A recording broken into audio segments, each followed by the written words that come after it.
Okay, we're now going to talk about the Muvit foot, or the digital dual feed foot.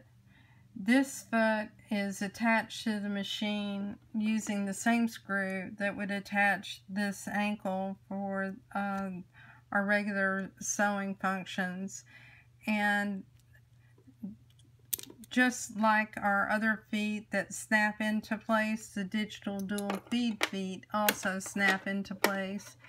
I just removed it by pressing down on the toe of the foot, and if I want to install it again, what I would do is to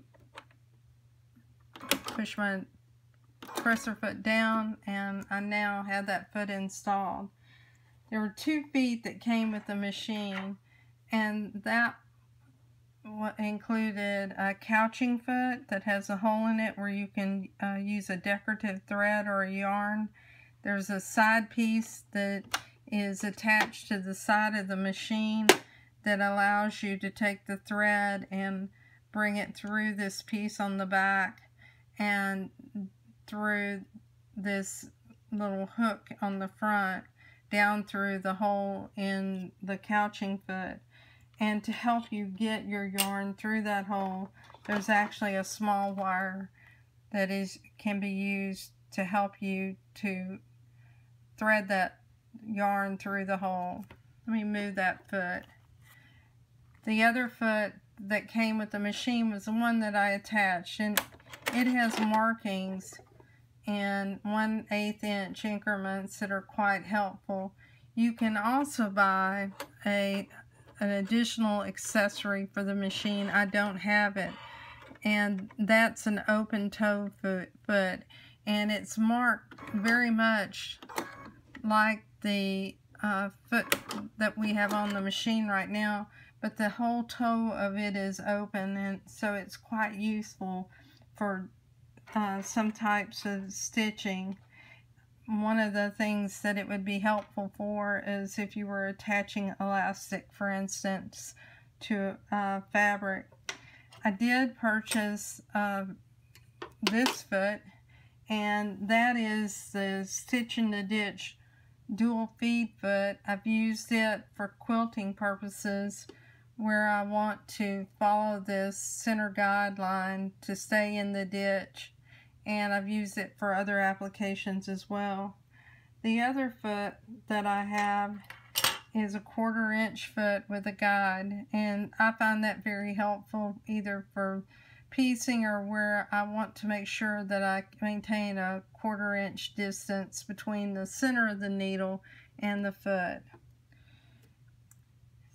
In order to engage this foot, you need to move this lever down. You can move it up if you don't want it engaged.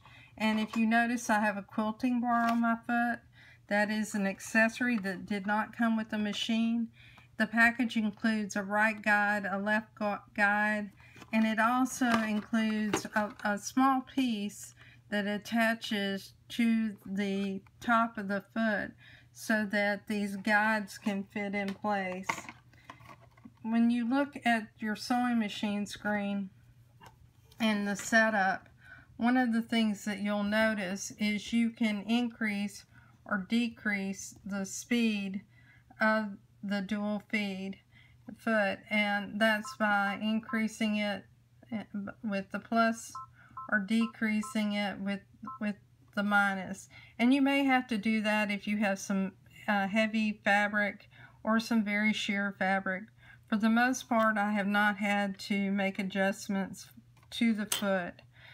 If I click OK and go into my sewing menu, one of the things that you'll notice is that the dual feed foot symbol appears, and that means that this foot is attached to the machine. Let me move my camera over a little bit, and you'll notice that there's some stitches that are grayed out, and that's because there's too much forward and side-to-side motion for the dual feed to be able to sew with those types of stitches. In fact, all the character stitches will be grayed out, and the only stitches that you'll be able to use will be some of them in the utility menu and also in the quilting menu.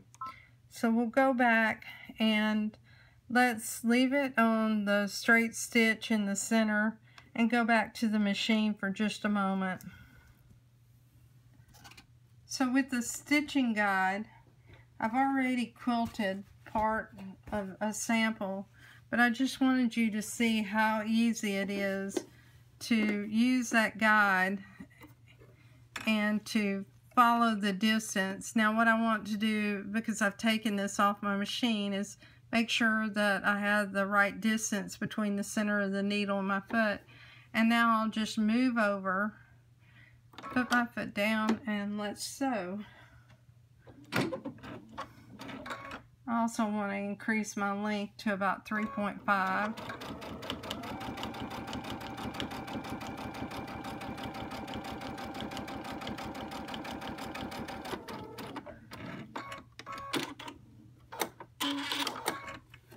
And that's just how easy it is.